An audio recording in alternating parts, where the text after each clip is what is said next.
The sky was bruised, purple, heavy with the threat of a storm, when the first tremor shook my backyard.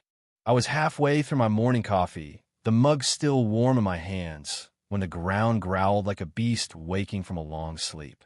My dog, Baxter, shot up from his spot by the couch, hackles raised, barking at something I couldn't yet see. I stumbled to the window, heart pounding, and there was a monstrous backhoe clawing into my garden, the one I'd spent 5 years coaxing into bloom. Roses, lavender, the peach tree I'd planted after my daughter's birth, all of it was being churned into a muddy graveyard. 3 men in neon vests moved like they owned the place, hammering rebar where my zinnias used to stand. One of them, a wiry guy with a cigarette dangling from his lips, caught my eye and waved, as if tearing up my life was just another Tuesday. I threw open the back door, still in my pajama pants, coffee sloshing onto the porch. "What the hell is this?" I shouted, voice cracking from sleep and fury. The foreman, a stocky man with a clipboard and a face carved from boredom, barely looked up. "HOA project, pal. Community green space. Talk to Lisa." Lisa. The name hit like a punch. Lisa Warrington, the iron-fisted queen of the Pinewood Estates Homeowners Association, a woman who'd once sent me a certified letter because my mailbox was insufficiently neutral in color. And now, she was waging war on my backyard without so much as a phone call. Barefoot, I stormed across the lawn, the cold grass stinging my soles. "This is my land," I said, jabbing a finger at the foreman. "My deed says so. There's a fence. You crossed it." He flipped through his clipboard, unfazed. "Not according to this. Plow was rezoned last month. HOA green space. Lisa's got the paperwork." My stomach twisted. Rezoned? I'd paid taxes on every inch of this yard for 12 years. I turned, and there she was, Lisa, standing by the curb in a mint green blazer, clutching a latte and a megaphone like she was directing a Hollywood blockbuster. She gave me a smile that could curdle milk. "Relax, Tom," she said, her voice dripping with condescension. "The neighborhood deserves a place to unwind. Your yard's just underutilized. You'll love the new rec center. It'll have a smoothie bar." I stood there, speechless, as her words sank in. Underutilized? This was the yard where I taught my daughter, Ellie, to ride her bike, where I'd buried my old cat, Muffin, under the oak tree. This was my sanctuary, and Lisa was turning it into her personal theme park. She sipped her latte, unfazed. "The board voted. It's filed with the county. You're welcome to use the pool, thuff as a guest." A guest? In my own backyard. I retreated inside, my pulse hammering in my ears. The roar of machinery followed me, a constant reminder that my world was being dismantled. I tore through my filing cabinet, hands trembling, until I found the deed. There it was, clear as day. My property lines stretched to the creek, encompassing every blade of grass Lisa's crew was destroying. I called the county assessor's office, expecting a quick fix, but the clerk's bored voice delivered a gut punch. "A plat modification was filed 3 weeks ago," she said. "Your parcel's been split. The back half's now HOA common area. Approved last Friday." I gripped the phone. "That's impossible. I didn't sign anything." She paused, then dropped the bomb. "The request was notarized by a Michael Warrington. Looks like it came with surveys and everything."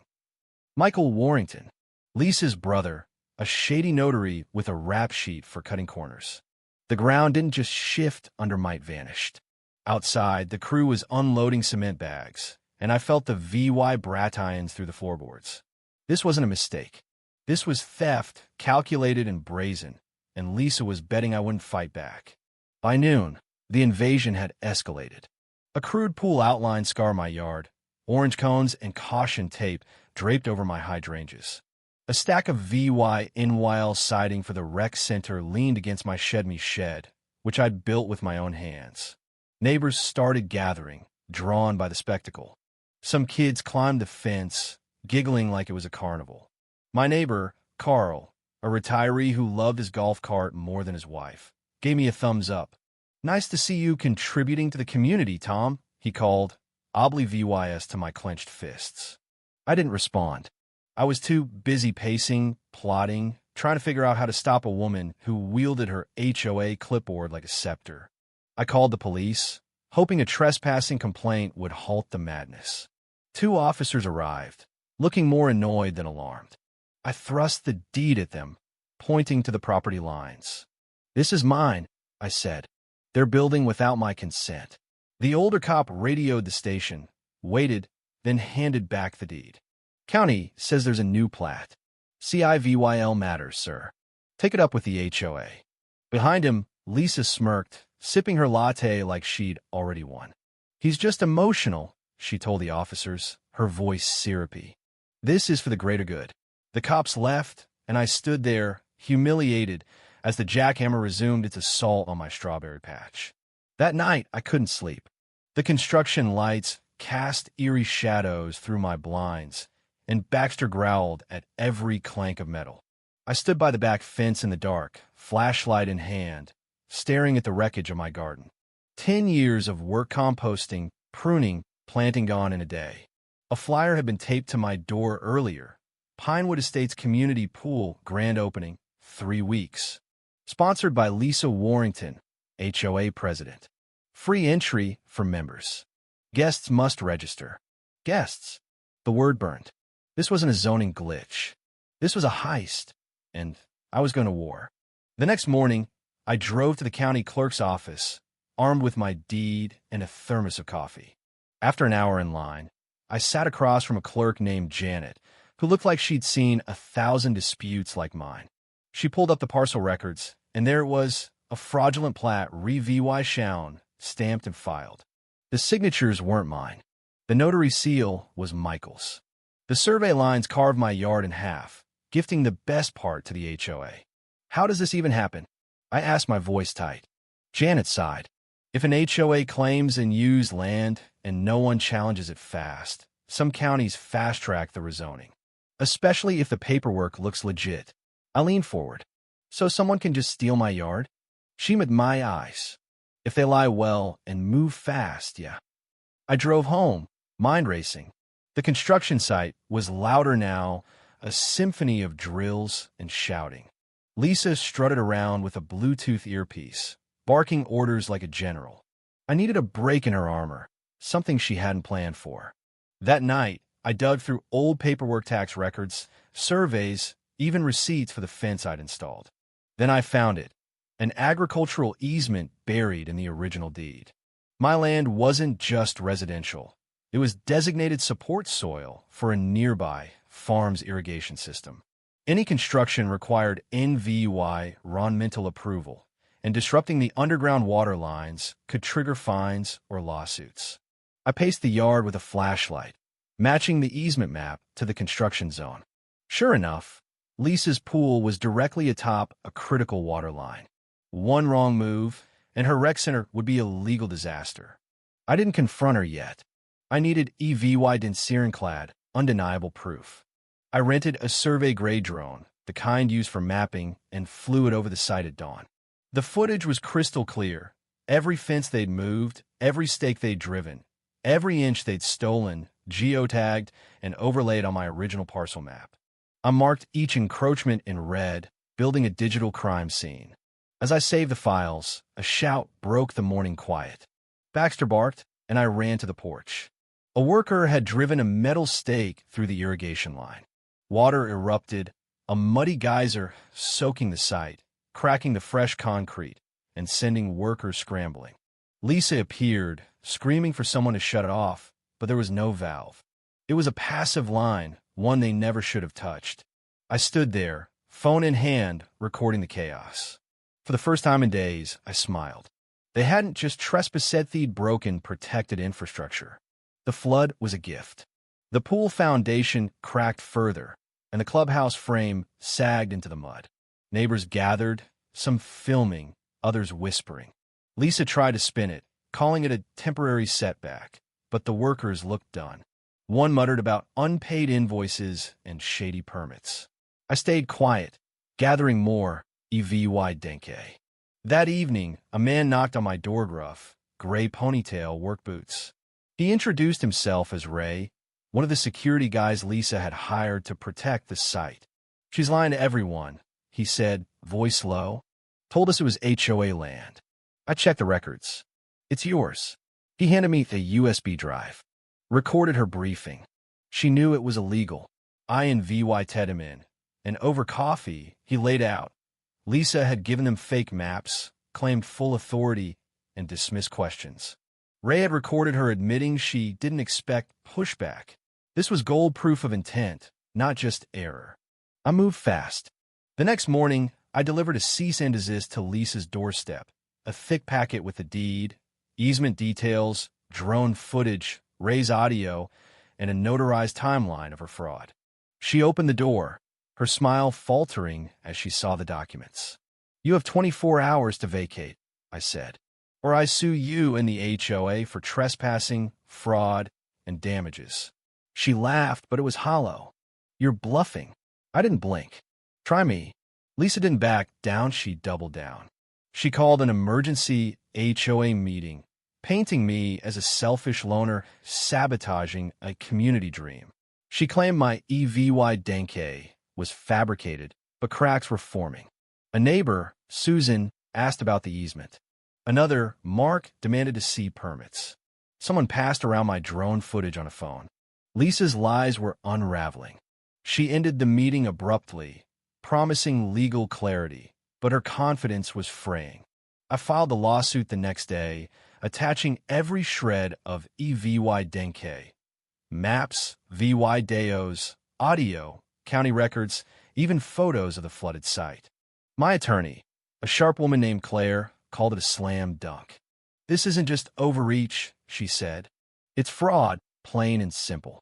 Days passed, and the construction site went quiet. Workers stopped showing up. Deliveries ceased. The HOA's string lights came down, and the members' only signs sank into the mud. Lisa's SUV stayed parked, but she stopped strutting. Then, a bombshell, an envelope on my doorstep from Mark, the HOA's treasurer.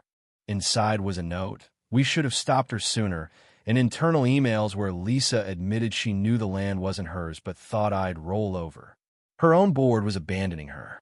The rain came before the court date, heavy and unrelenting. The pool filled with murky water, and the clubhouse frame collapsed with a groan, pulling down 2 posts and a pile of siding. Neighbors filmed the disaster, kids gawked, and Lisa ran out, umbrella in hand, screaming about insurance. Mark stepped forward, announcing a vote to remove her as president. She lied about permits, he said. This ends now. Lisa turned to me, voice breaking. You did this. You sabotaged it. I shook my head. You built on a lie, Lisa. It fell apart on its own. In court, the judge took one look at the EVY denke and ruled in my favor. The rezoning was fraudulent, the construction illegal. The HOA owed me damages, legal fees, landscaping costs, soil remediation.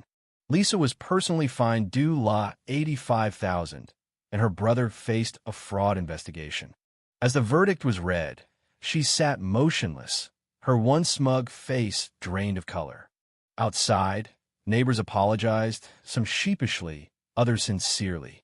Carl admitted he'd been swayed by Lisa's charisma. I didn't hold it against him. The fight was over. The HOA cleared the site under court order. Trucks hauled away debris, and my yard was left scarred but free. I had a new sign made, private property. No unauthorized projects. Baxter patrolled the fence line, tail high, as the last truck left. Lisa's house went up for sale, and she vanished. Rumors said she moved to her mother's. Others claimed she tried starting a new HOA elsewhere and was laughed out of the room. I didn't care. My land was mine again. I hired a crew to restore the yard. They leveled the soil, replanted grass, and brought a new peach trielli named it Hope. Baxter Super VY said, barking at stray tools. The county sent a letter confirming the easement's permanent protection, and I hung it in my office, a quiet reminder of what I'd fought for. A local news station ran a story on the case, and it went viral. People from across the country reached out, sharing their own HOA nightmares. A woman in Texas said my story inspired her to fight a fine over her wildflower garden. She won. That summer, I hosted a barbecuino HOA, no agendas, just neighbors, burgers, and music. Ellie ran through the yard with other kids, laughing under the new peach tree. Mark brought coleslaw and an apology. We talked, not about Lisa, but about normal things: work, kids, the best way to grill ribs. As the sun set, I sat by the shed, Baxter at my feet, a beer in hand. The yard was healing, green and soft underfoot. The birds were back, singing in the quiet. I'd won, not because I was loud, but because I was right. Lisa built her empire on my land, but all she left was mud and a lesson. Never underestimate a man, a dog, and a deed. If you were the one in this story, how would you react? Would you stand up and fight back, or accept the unreasonable pressure and control from the HOA? Share your thoughts in the comments below. And don't forget to subscribe, like, and share this video with more people. Your small action gives us the motivation to keep bringing you more intense and engaging stories. Thanks for watching, and we'll see you in the next video.